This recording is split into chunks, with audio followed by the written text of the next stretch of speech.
So news about Alexander Povetkin is coming out right now. But huge news coming out about Alexander Povetkin. And this is a story that a lot of people aren't picking up on, but this guy has just got suspended for failing a drug test in 2014. That's right, you heard it. Povetkin has been suspended for a drug test that he failed in 2014.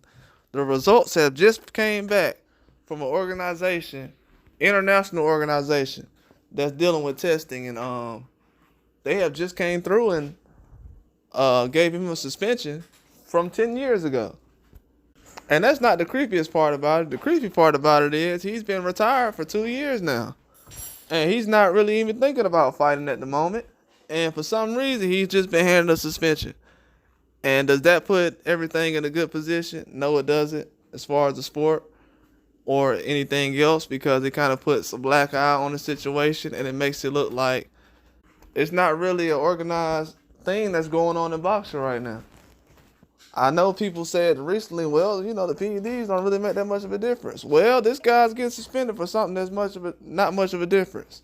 And it was 10 years ago. And that means that after that situation possibly had went on and continued these things over the course of time, guys have lost all kinds of things. But people say these are not enhancements. They say it's used to lose weight. Well, can someone please tell me the last time a heavyweight needed to lose weight in order to get to a fight? I don't understand. That's not really explaining anything. But Povetkin's looking at it as a weird situation. He's not even active right now, and this was 10 years ago. So why is he even being suspended for something from that long ago? Why is it not being talked about recently like all these other things that's going on? Why is it just being brought up years later? And why is it not being a big deal that's really talked about right now? I don't know, in many spaces are people actually discussing this. But if people don't realize, PEDs have actually been a big deal over the years. And it's a lot of fighters who, they don't know it or not, but they're on the hot seat. Because when you speaking up for other situations that you don't have nothing to do with, you're going to have to ride. Like people say, oh, well, it's just my opinion.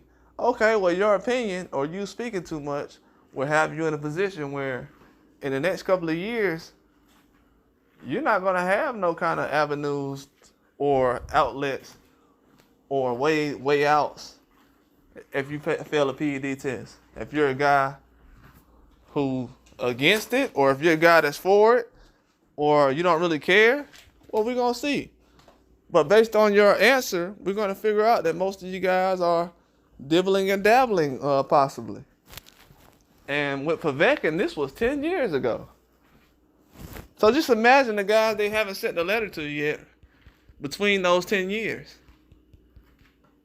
But my thing is, are people really discovering and doing things in the sport of boxing right now at a high level?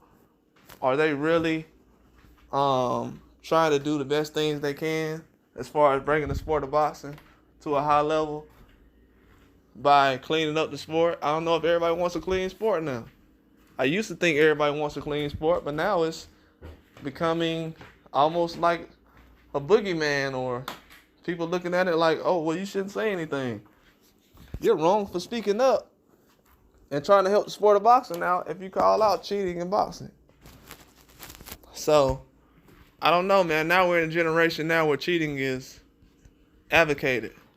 It's enhanced. It's not frowned upon anymore. But the whole system got to get fixed ASAP. It's not looking right. It's not looking good. Too much evidence of foul play. But we'll see down the line. But very weird situation. Povetkin definitely should have had some course of action that happened years and years ago. But that's just not something they wanted to get done. And that whole system they have that's doing the testing, that lets us know that they don't care. 10 years is too long. Too long, you getting paid for this. Everybody talking about guys don't want to work. Don't nobody want a job these days. People that have jobs ain't even doing their job. Let me repeat what I said. People that have jobs are not even doing their jobs. Even when it comes down to drug testing, that may cost somebody their life. Think about that.